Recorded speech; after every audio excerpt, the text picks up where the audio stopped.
ভয়াবহ প্রাকৃতিক দুর্যোগ এবং বন্যায় ক্ষতিগ্রস্ত জনগণের স্বাস্থ্যের কথা বিবেচনা রেখে এগিয়ে আসছে সিপিএম। মঙ্গলবার সিপিএম রামনগর লোকাল কমিটির উদ্যোগে রামনগর এলাকায় ব্লিচিং পাউডার এবং পরিবারের সদস্যদের হাতে সাবান, ফিনাইল ইত্যাদি সামগ্রী তুলে দেওয়া হয়। বন্যা দুর্গতদের পাশে দাঁড়াতেই এই পদক্ষেপ বলে জানালেন প্রাক্তন মন্ত্রী মানিক দে। এই দিন এক প্রতিক্রিয়ায় তিনি বলেন, প্রাকৃতিক দুর্যোগে সর্বশান্ত বহু পরিবার। এই বন্যা আক্রান্তদের সাহায্যে সিপিএমের বিভিন্ন কমিটিগুলি কাজ করে যাচ্ছে। তাদের স্বাস্থ্যের কথা বিবেচনা করে ব্লিচিং পাউডার এবং ক্ষতিগ্রস্ত পরিবারের সদস্যদের হাতে সাবান, ফিনাইল ইত্যাদি সামগ্রী তুলে দেওয়া হয়। সদর বিভাগীয় কমিটি পশ্চিম জেলা কমিটিও সাহায্য করেছে। তারা যৌথভাবে এই এলাকার মানুষের জন্য সামান্য কিছু রিলিফ বলতে অন্য কিছু না, সাবান, তার ফিনাইল এবং ব্লিচিং পাউডার ছড়িয়ে দেওয়া। কারণ বন্যা তো হয়ে গেছে, কারণ বন্যার পরবর্তী মানুষ নানা রোগে আক্রান্ত হচ্ছে।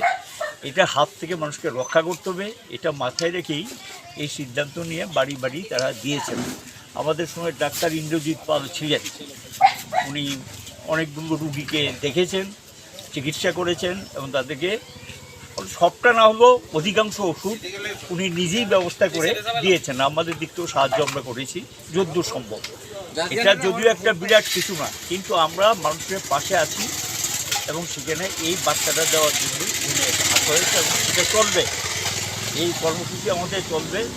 এবার ফ্লাডের সময় ছিল আমাদের কর্মীরা বাড়িঘরের মানুষের সঙ্গে সম্পর্ক রেখেছে, কিন্তু ফ্লাডে যে ড্যামেজড হয়েছে এর থেকে বিরাস্ত আমরা ইতিমধ্যে রাজ্য সরকারের কাছে আমরা অনুরোধ করেছি। এখন তো রাজনীতি করার সময় না, আমরা এই নিয়ে রাজনীতি করতে চাই না, কিন্তু আমাদের বক্তব্যগুলো মানুষের যে দাবিগুলো কালকে মুখ্যমন্ত্রীর যে মিটিংটা ছিল মিটিং আমরা তুলে ধরেছি যে প্রয়োজনীয় ত্রাণ সামগ্রী পৌঁছাতে হবে এবং স্বাস্থ্য পরিষেবাকে আরও উন্নত করতে হবে এবং যাতে বন্যার পরবর্তী পরিস্থিতিতে মানুষ নানা রোগে আক্রান্ত না হয়, এগুলি প্রিভেন্টিভ মেজার, আগাম ব্যবস্থা যেটা সেটা নিতে হবে এবং যারা চিকিৎসকের দল টিম তৈরি করে পাঠাতে হবে। আর যারা বন্যায় ক্ষতিগ্রস্ত, আমি দেখলাম এখানে বিরাট অংশের জায়গা এগ্রিল্যান্ড কৃষিকাজ করে একদম শেষ। এখন ইমিডিয়েটলি যদি তাদেরকে রোপণ করার মতো চারা না দেওয়া হয় বা বীজ না দেওয়া হয়, তারা কিন্তু এই ফসলটা করতে পারবে না। এটা হলো তাদের মেইন ফসল, এটার উপর তাদের জীবিকা নির্ভর করে। এবং এখানে দেখলাম কৃষি জমিগুলো অস্তিত্বই নেই, প্রায় শেষ। এগুলো বিপর্যস্ত চাষ করেছিল, ধান লাগিয়েছিল, ধানগুলো সব পলি চাপা পড়ে গেছে। মানুষ বলছে যে এটা একটু আপনারা দেখুন। আমরা সরকারের কাছে কালকে বলেছি যে যাতে যথাযথ ব্যবস্থা নেয়। এবং এখানে দেখা যায় কাটাখালেরও যে অবস্থাটা আমরা দেখলাম, যে এক্ষুনি কাটাখালটাকে পরিষ্কার করা দরকার, কারণ প্রচুর জিনিস এখানে ধরে জলটা অবস্ট্রাক্টেড হচ্ছে আর পরিবেশটাকেও খারাপ করে যাবে। কাটাখালটাকে মিউনিসিপ্যালিটিকে, পুর নিগমকে সেখানে সদর্থক ভূমিকা নিয়ে কাটাখালটাকে পরিষ্কার পরিচ্ছন্ন করা ব্যবস্থা যেটা সেটা নেওয়ার দরকার আছে বলে আমরা মনে করি।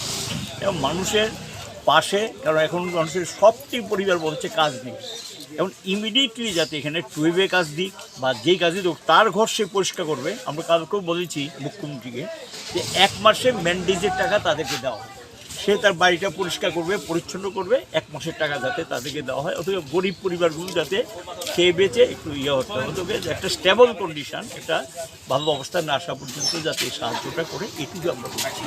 আমরা সরকারকে সহযোগিতা করতে চাই, সাহায্যের হাত বাড়িয়ে দিয়েছি এবং সরকারের পাশে আমরা আছি। সরকারকে ত্রাণ সামগ্রী দেওয়াটা সমগ্র বিষয় নিয়ে, এবং সরকার যাতে সেখানে সদর্থক ভূমিকা নেয়, এটি আমাদের অনুরোধ থাকবে সরকারের কাছে। এবং এই আবেদন আমরা আগেও রেখেছি, আজকে এবং কিছু সামান্য সামগ্রী নিয়ে আমরা মানুষের কাছে গিয়েছি। আমরা তো আমাদের এখন তো আমরা সরকারে নেই, যতদূর সম্ভব মানুষ থেকে এটা সংগ্রহ করে দিয়েছে, আমরা মানুষ থেকে সংগ্রহ করে কিছু কিছু মানুষকে সাহায্য করা যায়।